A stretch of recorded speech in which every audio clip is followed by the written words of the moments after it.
All right, also Noops Nation. My name is Reed Nelson. This is Luke Hanlon. This is the Dream League Insider Recap Show. Interesting evening. Let's start with the most interesting.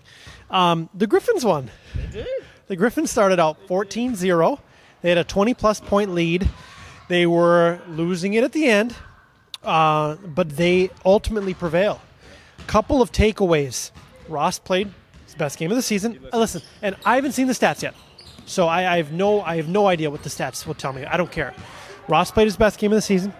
James Mobley played his best game of the season, and James Mobley is down low finishing shots under the basket. And Josh Rau's a legit leader on this team. I mean, he had said to them towards the end of the second half when they were losing their lead, guys, this is the new Griffins. Let's not sulk. Let's go out there and win. They're now 2-7 on a 2-game winning streak. What are your impressions of their win tonight? Very impressive. I think you have to give blame on the other side. The Mustangs were bad.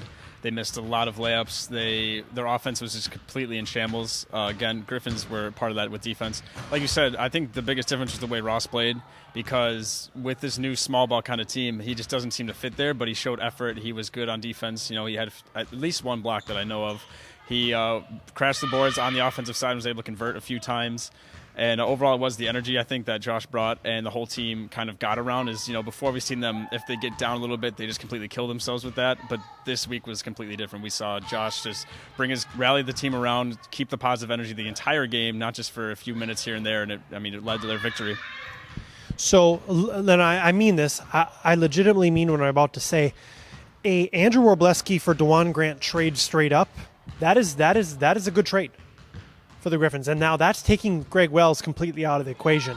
Greg Wells wasn't here tonight. I don't know if he will be here. But if you look back at that trade and you just say Andrew Warbleski for DeJuan Grant straight up, that works because Andrew Warbleski works on this team. He's an energizer.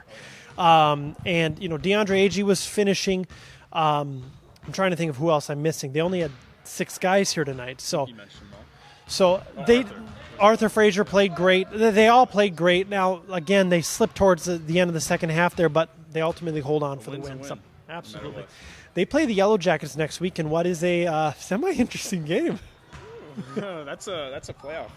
That's a playoff game. Listen, we talked about the Yellow Jackets Generals being an elimination game. It essentially ended up that way. Generals lose by 25+. Miles Webb is likely out for the season with pneumonia, apparently, or a sickness, if you will. So he's not well. Could be out for the season. Brandon Williams gone tonight. Bronson Byrne gone tonight. They went Iron 5 again. They need to do something different because you can't go Iron 5. I mean, they held decently 10, 12, 14, then at the end of the game it turned into 25. Mullen Thomas had 29. Keith Durham, I think, had 24. Talk about the win by the Yellow Jackets tonight. I mean, good win. Like you said, when you show up with 5 guys, it's just not going to work. Only a certain amount of teams can pull it off, and I don't see the Generals being that kind of team.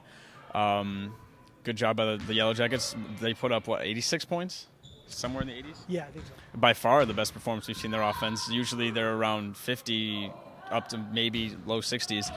And it's because of the kind of scoring they got, not only from Mullen, not only from Keith, but from Abdi as well. Those 3 guys all consistently scored tonight.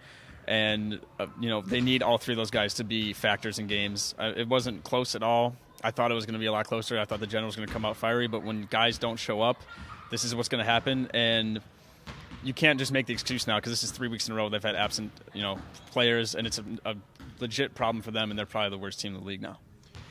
Yeah, I mean, they just lost the Yellow Jackets, and with the Griffins playing the way they are now, I think the power rankings will be a little interesting this week. We'll actually get some change up. It's nice. Absolutely. 6:30 game.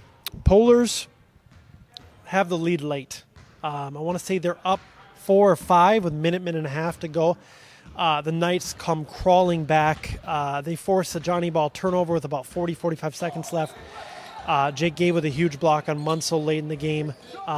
They ultimately win, pull it out in the end. Talk about that win for the Knights tonight.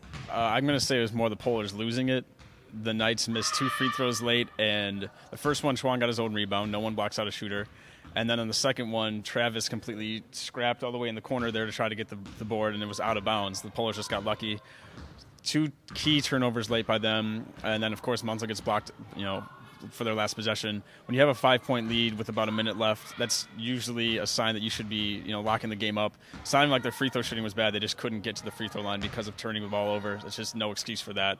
The Knights pull it out, as they always do, but really a game the Polar should have won. What was... I want to go back to the Mustangs Griffins. Bigger surprise, the way the Mustangs played without Dustin DuPont and without Glenn Fair. And listen, I don't care that they weren't here. They weren't here. That's part of it. Was the disappointment of the Mustangs the bigger surprise than the resurgence of the Griffins, if you will? Well, going back to what you said, without DuPont and Fair here, the Mustangs still should win. You look at the guys that they have compared to the Griffins, and you see more talent on the side of the Mustangs. But I'm definitely more surprised with the way the Mustangs played, because we saw 2 weeks ago the Griffins, this new kind of roster seems to work for them, and especially if they're going to bring this energy, it works. And I think with the guys the Mustangs have, even with absentees, they should still be a top team in this league, considering the depth that they have. Their offense was awful. It was unrecognizable most of the game, and I'd say they surprised me much, much more than the Griffins did.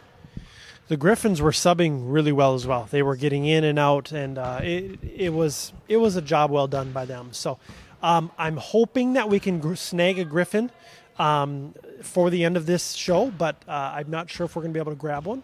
Hopefully we will, and we'll be able to interview them regardless. We'll talk with you guys again Friday morning. We're going to record the podcast Thursday afternoon. We'll see you Friday morning, and we'll see you back here next Monday night.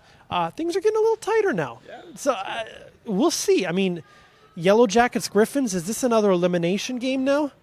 We're about game 11. Yeah, probably. I'd say right now, yeah, I'd say that. I mean, even if the Griffins win, they would come up and tie the Yellow Jackets, but the momentum is on their side at this point. So. Absolutely. Their whole new look thing is, I mean, not only did they win the night, they beat the Mustangs. No matter who was on the floor for them, that's a huge win, and they're just going to have to continue to do it. They really have no margin for error, but maybe that's a good way for them to play. I think actually the Griffins looked better than the Mustangs did worse. If you understand what I'm saying, yeah, they were really impressive tonight. So, all right, thank you, Luke. Thank you, viewers. We will chat with you soon.